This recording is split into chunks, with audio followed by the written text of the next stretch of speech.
La promesse de vous édifier, nous espérons le faire encore ce dimanche après-midi sur BSC Télévision dans votre émission Destinée Glorieuse. Fidèles amis téléspectateurs, bonjour et bienvenue dans Destinée Glorieuse. Nous sommes à notre nouveau numéro, mais cette fois-ci, j'ai le privilège et le plaisir d'avoir sur ce plateau un homme des dieux qui parle bien, mais seulement on va le découvrir tout juste après notre rubrique de cette émission intitulée Verset du jour. Donc, on va lire le verset du jour d'aujourd'hui et on se retrouve tout juste après.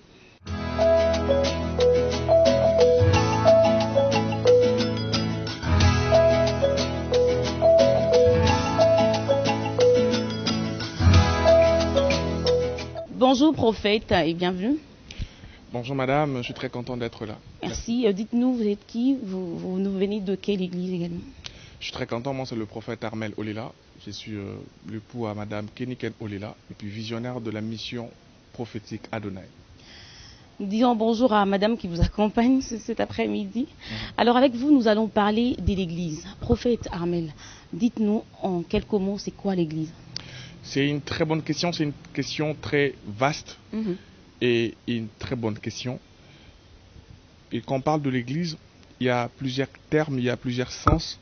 Mais aujourd'hui, j'aimerais parler de la priorité ou je voulais parler de le vrai rôle de l'église. Quand on parle de l'église, c'est une attitude, c'est une vie, c'est un style de vie que nous devons avoir.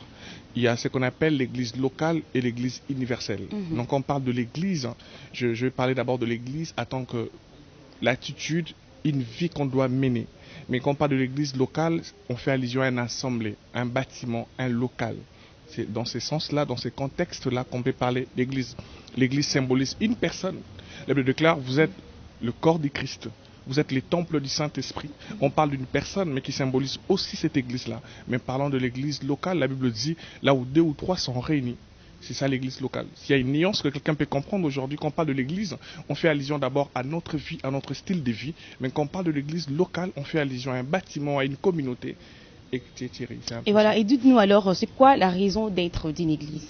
Je suis très content. La raison d'être d'une église locale, si je peux l'appeler ainsi, c'est pour communier. Ce n'est pas parce que tu ne pars pas à l'église que tu iras en enfer, non. Mais nous partons à l'église pour communier. Nous partons à l'église pour échanger. Nous partons à l'église pour communier cette fraternité. La vie chrétienne est une vie d'influence. On est sauvé pour sauver les autres. On part à l'église pour partager, pour communier, pour être édifié et pour grandir. Okay. On part à l'église pour être communiqué, et être édifié et grandir. Prophète, vous vous encadrez, vous êtes visionnaire d'une église, vous l'avez dit tout à l'heure. Et dites-nous, c'est quoi l'importance ou le rôle que vous, en tant que pasteur, vous jouez dans la société congolaise? C'est le rôle d'un homme de Dieu ou le rôle d'un homme d'église dans la société, c'est premièrement pour influencer cette société. La Bible dit, il a choisi des apôtres. Le mot apôtre en hébreu, c'est apostolos, qui signifie un colonisateur. Un apôtre sont les personnes qui colonisaient. Vous voyez comme un soldat romain, il arrive en grec, il colonise cette culture-là. C'est ça le rôle d'un chrétien, le rôle d'un serviteur de Dieu. Nous devons coloniser la nation pour leur parler de Christ. Ça veut dire, nous devons influencer cette nation afin de ressembler à Jésus. Nous devons ramener les ciels sur terre. Ça veut dire, on doit prendre quelqu'un qui ne connaît pas l'évangile, nous devons influencer cette personne-là, premièrement à croire à l'évangile et deuxièmement à vivre comme Christ sur terre. Nous influencer, oui, vous avez bien dit nous influencer, mais dites-nous, quand les conflits arrivent dans l'église, entre vous, les hommes des dieux, comment est-ce que vous gérez ces conflits? Bon, si je peux parler des conflits, si je peux parler de conflits maintenant, ça va compliquer la personne qui nous suit. J'aimerais d'abord aller mollo. Parler d'abord le rôle de l'église. Le rôle de l'église, c'est pour influencer une société. Et le rôle de l'homme de Dieu, c'est pour transformer, c'est pour enseigner, c'est pour édifier même la nation. L'église, c'est une entité qui représente Dieu sur terre. Et l'homme de Dieu, c'est cet ambassadeur-là que Dieu a envoyé afin de communiquer la pensée de Dieu sur terre. Ça veut dire, l'église a pour rôle d'influencer et l'homme de Dieu a pour rôle de communiquer la pensée de Dieu afin que cette influence-là soit propagée. Je ne sais pas si quelqu'un est en train de me comprendre. Oui, moi je suis en train de dire que vous-même, serviteur de Dieu,